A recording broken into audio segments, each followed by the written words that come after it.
Welcome to agriculture Baba classes. दोस्तों, हमारे आज की इस वीडियो में IAS, IFS, JRF, SR net exam से रिलेटेड प्रीवियस ईयर के क्वेश्चन को आपसे शेयर करूंगा। आप हमारे वेबसाइट www.agriculturebaba.com पर भी लॉगिन कर सकते हैं, जहां पर आपको एग्रीकल्चर से जुड़ी हुई सब्जेक्टिव जानकारियां और खेती बाड़ी से जुड़ी हुई जानकारियां आपको मिल जाएंगी। लिपि लेखन, स्क्रिप्ट राइटिंग। लिपि की परिभाषा: ध्वनियाँ जो वाणी से निकल जाती हैं, आकाश में समा जाती हैं, क्योंकि उनका स्थायित्व नहीं होता। जिस किसी को हम अपने विचार समझाना चाहते हैं, यदि वे हमसे इतना निकट रहते हैं कि हमारी वाणी से निकली हुई ध्वनियों को सहजता से सुन लेते हैं, तो वे हमारे विचारों को समझ लेते हैं। किंतु यदि वे इतने दूर हैं कि हमारे ध्वनियों को नहीं सुन सकते, तो हम उन ध्वनियों को लिखित रूप में संप्रेषित कर देते हैं। इस तरह से अपने विचार विनिमय को स्थायित्व प्रदान करने के लिए तथा दूरस्थ लोगों को लाभान्वित करने के लिए इन ध्वनियों के कुछ चिन्हों बना लिए गए हैं। इन्हीं ध्वनि चिन्हों के द्वारा मनुष्य हजारों और लाखों मील दूर रहने वाले लोगों के विचार को साथ विचारों का आदान प्रदान कर लेता है। इन्हीं ध्वनि चिन्हों को लिपि कहते हैं। दूसरे शब्दों में, जिस रूप में वर्ण अक्षर लिखे जाते हैं, उन्हें लिपि कहते हैं। देवनागरी लिपि। भिन्न देशों की भाषा तथा लिपि भिन्न भिन्न हुआ करती है। कभी कभी एक ही देश में अनेक भाषा और अनेक लिपियां प्रयोग में लाई जाती हैं। हिंदुस्तान एक विशाल देश है, जिसमें बंगाल, मराठी, हिंदी, तमिल, तेलुगु, मलयालम इत्यादि अनेक भाषाएं लिखी एवं बोली जाती हैं। इनमें हिंदी हमारी कागजी राष्ट्रभाषा है। इसकी लिपि देवनागरी लिपि कहलाती है, अर्थात हिंदी भाषा की वर्णमाला जिस लिपि में लिखी जाती है, उसका नाम देवनागरी लिपि है।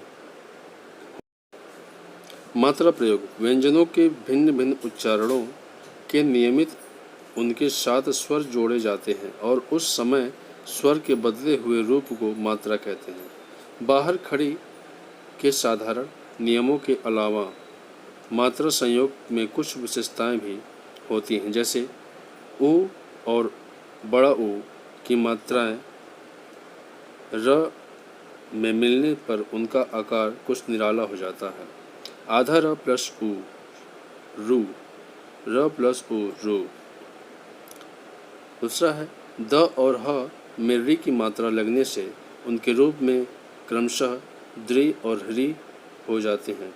हिंदी वर्णमाला में स्वरों की संख्या 11 एवं संस्कृत में स्वरों की संख्या 13 होती है। प्रत्येक स्वर की मात्रा इस प्रकार है, जैसा कि आपके स्क्रीन पर शो किया गया है। व्यंजन के लेख व भेद। व्यंजन दो तरह से लिखे जाते हैं, खड़ी पाई के साथ और बिना खड़ी पाई के। अंगा, छ, ट, ड, ढ, द, र बिना खड़ी पाई के व्यंजन हैं और इन्हें छोड़कर शेष व्यंजन खड़ी पाई सहित लिखे जाते हैं। हिंदी के सभी वर्णों के सिरे एक आड़ी रेखा रहती है, जो झ, ध, भ में दो सिरों के बीच में कुछ तोड़ दी जाती है। किसी शब्द में र के पीछे कोई व्यंजन न ही रहने से र व्यंजन के ऊपर रेफ का रूप धारण कर लिया जाता है, जैसे कर्म, धर्म, मर्म। व्यंजन से संयुक्त रकार वर्ग के नीचे इस रूप में लिखा जाता है, जैसे चक्र, वज्र, राष्ट्र। हकार से मिलने वाले व्यंजन कभी कभी मूल से उसके पूर्व लिख दिए जाते हैं, जैसे आह्वान, आह्लाद, चिन्ह, ब्रह्म या ब्राह्मण। ब और र तथा य और ज के लिखने और उच्चारण करने से उनके शुद्ध रूप पर ध्यान रखना चाहिए। हिंदी में प्रायः लोग लापरवाही से ब की जगह व और व की जगह ब और य की जगह ज लिखते या बोलते रहते हैं। दोस्तों, आपको हमारा ये वीडियो कैसा लगा, कमेंट बॉक्स में कमेंट करके ज़रूर बताएं। अगर आप हमारे इस चैनल पे नए हैं तो हमारे चैनल को सब्सक्राइब करना ना भूलें, ताकि हमारी आने वाली नेक्स्ट वीडियो आपको पहले मिल सके।